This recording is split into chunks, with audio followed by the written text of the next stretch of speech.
ഒരു കിഡ്നി സ്റ്റോണോ അല്ലെങ്കിൽ ഒരു യൂട്രൈൻ പ്രോബ്ലമോ ഒക്കെ ആയിട്ട് പലപ്പോഴും രോഗികൾ വന്ന് പറഞ്ഞ് സിംറ്റംസ് അവർ ഒരു ഗ്രൂപ്പ് ഓഫ് സിംറ്റംസ് ഇനി എൻ്റെ പ്രശ്നങ്ങൾ വയറിന് എന്തെങ്കിലും പ്രശ്നമുണ്ടോ, ഗ്യാസിൻ്റെ പ്രശ്നം, അയ്യോ ഡോക്ടറെ അത് പറയാൻ മറന്നുപോയി, ഭയങ്കര ബുദ്ധിമുട്ടാണ്. ഇനി ഇത് കൂടാതെ സ്ട്രക്ചറൽ ഡിഫക്ട്സ്, അതായത്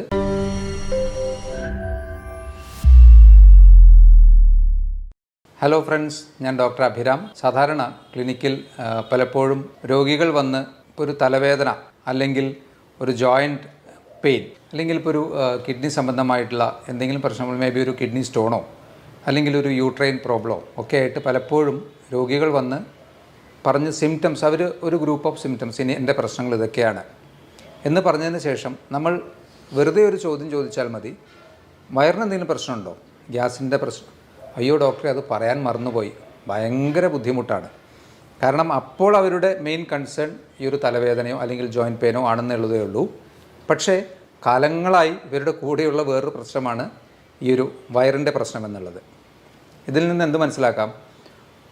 ഒട്ടുമിക്ക അസുഖങ്ങളുടെയും ഒരു മൂല കാരണം നമ്മുടെ ഒരു ഗട്ട് ഹെൽത്ത് അല്ലെങ്കിൽ വയറിൻ്റെ അവസ്ഥയിൽ വരുന്ന അല്ലെങ്കിൽ അപചയങ്ങൾ, ദഹന വ്യവസ്ഥയിൽ വരുന്ന പ്രശ്നങ്ങളായിരിക്കാം. നമുക്ക് ആലോചിച്ചാൽ അത് മനസ്സിലാവുന്നതാണ്. കാരണം നമ്മൾ കഴിക്കുന്ന ഭക്ഷണം ശരിയായ രീതിയിൽ അതിനെ ദഹിപ്പിക്കാനും അതിൽ നിന്ന് വേണ്ട പോഷകങ്ങളെ ശരീരത്തിന് വലിച്ചെടുക്കാനും അതിനെല്ലാം ശേഷം ബാക്കി വരുന്നവയെ കൃത്യമായി പുറന്തള്ളാനും കഴിഞ്ഞിട്ടില്ലെങ്കിൽ തന്നെ നമുക്ക് അസുഖങ്ങൾ സ്റ്റാർട്ട് ചെയ്യും. കാരണം എല്ലാം ബേസ് ചെയ്തിരിക്കുന്നത് ഈ ഒരു ഭക്ഷണവുമായി റിലേറ്റഡ് ആയിട്ടാണല്ലോ.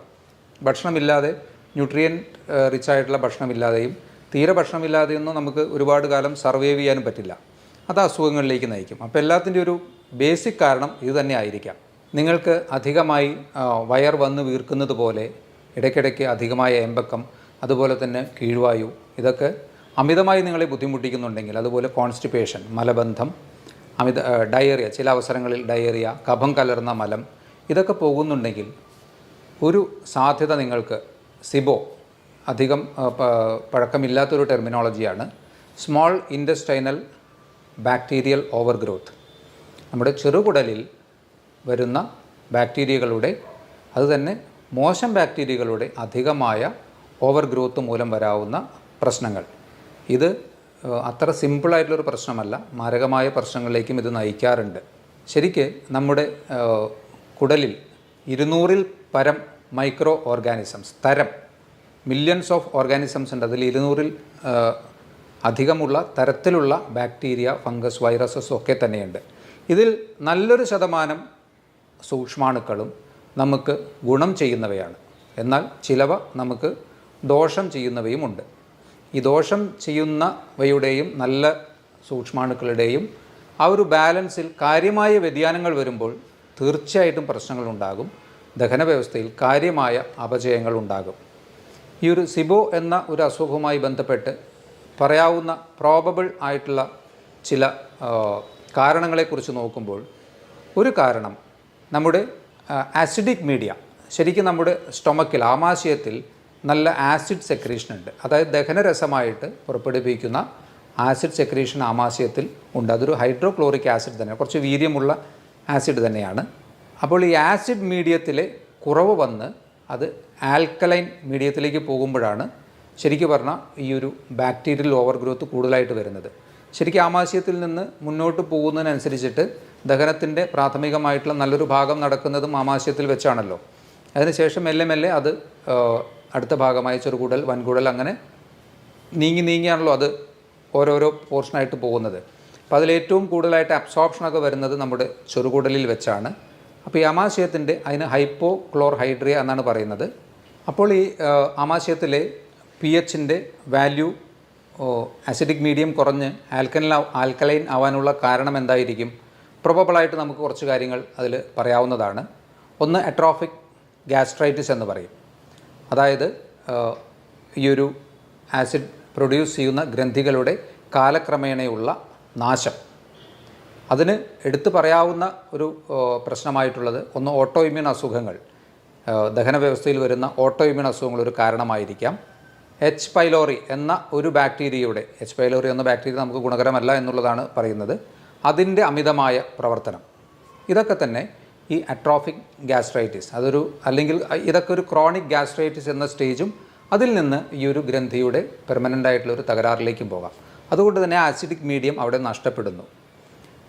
ഇതുപോലെ തന്നെ കണ്ടിന്യൂസ് ആയിട്ടുള്ള ഓവർ ദ കൗണ്ടർ മെഡിക്കേഷൻ, ഗ്യാസിൻ്റെ പ്രശ്നം വരുമ്പോൾ പലരും നേരെ മെഡിക്കൽ ഷോപ്പിൽ ചെന്ന് ഗ്യാസിന് മരുന്നുണ്ടോ, അപ്പോൾ ഓവർ ദ കൗണ്ടർ കൊടുക്കാവുന്ന മെഡിസിൻസ് അവരെടുത്ത് കൊടുക്കുന്നു. ഇതിൻ്റെ കണ്ടിന്യൂസ് ആയിട്ടുള്ള ഉപയോഗവും ഈ ഒരു അവസ്ഥയിലേക്ക് എത്തിക്കാൻ സാധ്യതയുണ്ട്.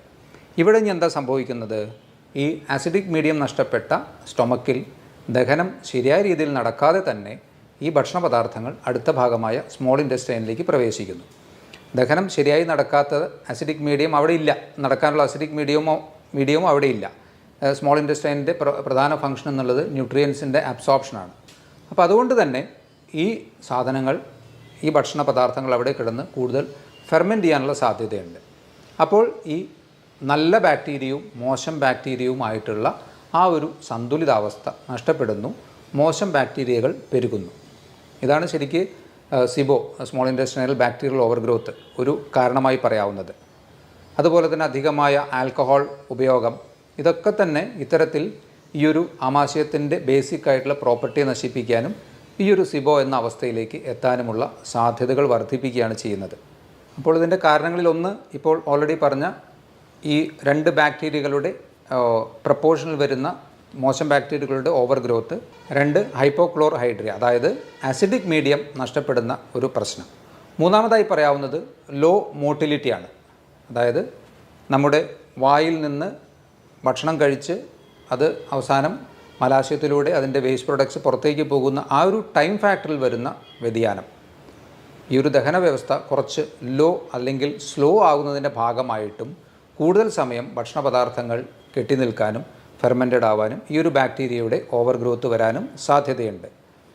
ആൽക്കഹോളിൻ്റെ യൂസ് അബ്യൂസ്, ഇത് രണ്ടും തമ്മിലുള്ള വ്യത്യാസം നിങ്ങൾ മനസ്സിലാക്കിയാൽ അതിലത്തെ പ്രശ്നം കഴിഞ്ഞു. പലരും അതിലേക്കൊരു ഡിപ്പെൻഡൻസിയിലേക്കോ അല്ലെങ്കിൽ ടു ഫ്രീക്വൻ്റ് ആയിട്ടുള്ള ആൽക്കഹോൾ കൺസംഷനിലേക്കോ പോകുമ്പോൾ ആൽക്കഹോൾ തീർച്ചയായിട്ടും കഴിക്കാതിരിക്കുക തന്നെയാണ് നല്ലത്. എന്നാലും അതിനെ മിനിമലൈസ് ചെയ്യാനും അതിനെ ലിമിറ്റ് ചെയ്യാനും പറ്റാത്തവർക്ക് ഈ ഒരു പ്രശ്നം വരാനുള്ള സാധ്യതകൾ കൂടുതലാണ്.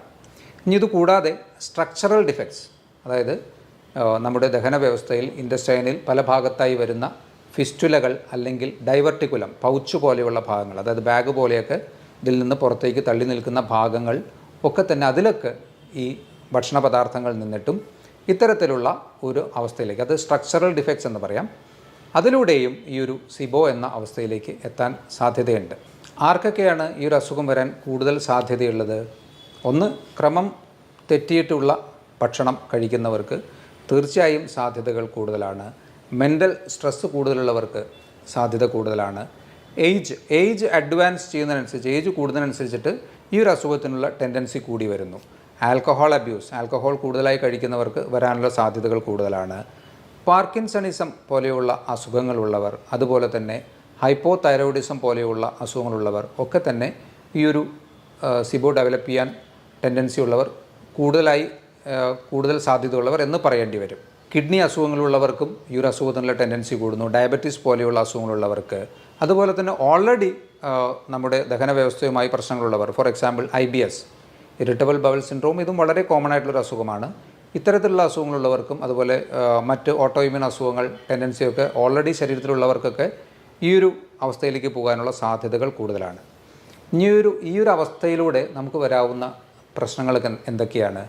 ശരിക്കും ഏറ്റവും ഗുരുതരമായി സംഭവിക്കാവുന്ന പ്രശ്നങ്ങൾ അബ്സോർപ്ഷൻ ഡിഫക്ട്സ് ആണ്.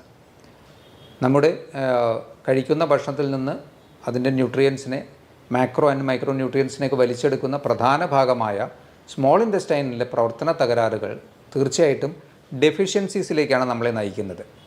അതിൽ തന്നെ ഇപ്പോൾ നിങ്ങൾ അകാരണമായി നിങ്ങൾക്ക് കൈകാലുകൾ തരിപ്പ്, നിങ്ങൾ നല്ല ഗ്യാസിൻ്റെ പ്രശ്നമുള്ള ഒരാളാണ്, കുറേ വർഷങ്ങളായിട്ട് ഈ ഒരു പ്രശ്നമുള്ള ആളാണ്, കാലക്രമേണ നിങ്ങൾക്ക് മറ്റ് പ്രശ്നങ്ങളൊന്നും നോക്കുമ്പോൾ, ഫോർ എക്സാമ്പിൾ ഒരു ഡയബറ്റീസ് ഇല്ല, അല്ലെങ്കിൽ മറ്റ് പ്രത്യക്ഷത്തിൽ വേറെ നിങ്ങൾക്ക് പ്രശ്നമൊന്നുമില്ല, പക്ഷേ നിങ്ങൾക്ക് കൈകാലുകൾ തരിപ്പ്, കടച്ചിൽ, അല്ലെങ്കിൽ സൂചി കൊണ്ട് കുത്തുന്ന പോലെയുള്ള ചില ടൈപ്പ് ഓഫ് സെൻസേഷൻസ് ഇതൊക്കെയുണ്ട്. ടെസ്റ്റ് ചെയ്യുമ്പോൾ ചിലപ്പോൾ നിങ്ങൾ B12 ഡെഫിഷ്യൻ്റ് ആയിരിക്കാം.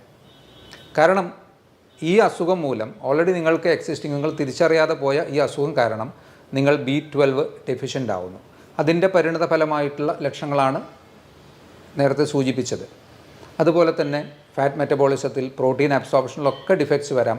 അയൺ അബ്സോർബ് ചെയ്യുന്നതിൽ ഡിഫക്ട്സ് വരാം. ഡെഫിഷ്യൻസീസ് ഈ ഒരു അസുഖത്തിൻ്റെ ഒരു വലിയ പ്രശ്നമാണ്. അതുമൂലം തന്നെ എന്തുണ്ടാകാം? വെയിറ്റ് റിഡക്ഷൻ ഉണ്ടാകാം. ന്യൂട്രിയൻസിനെ ശരിയായ രീതിയിൽ ശരീരത്തിന് അബ്സോർബ് ചെയ്യാൻ പറ്റുന്നില്ലെങ്കിൽ സ്വാഭാവികമായിട്ടും വെയിറ്റ് റിഡക്ഷൻ ഒരു ചാൻസ് ആണല്ലോ. അപ്പോൾ വെയിറ്റ് റിഡക്ഷനുള്ള സാധ്യതകൾ കൂടുന്നു. കാലക്രമേണ ഇത് മറ്റ് അസുഖങ്ങളിലേക്ക്, ഓരോ ഡെഫിഷ്യൻസി ഓരോ തലങ്ങളിൽ അതിൻ്റെ സിംറ്റംസ് കാണിച്ചുകൊണ്ടിരിക്കുമല്ലോ. അപ്പോൾ അത്തരത്തിൽ ഗുരുതരമായ അവസ്ഥകളിലേക്ക് ഈ ഒരു സിബോ വളരെ സിമ്പിളായിട്ട് നമുക്ക് ഗ്യാസിൻ്റെ പ്രശ്നം എന്ന് പറഞ്ഞ് ഒഴിവാക്കാൻ പറ്റാവുന്നതല്ല പലപ്പോഴും വയറുമായി ബന്ധപ്പെട്ട പ്രശ്നങ്ങൾ.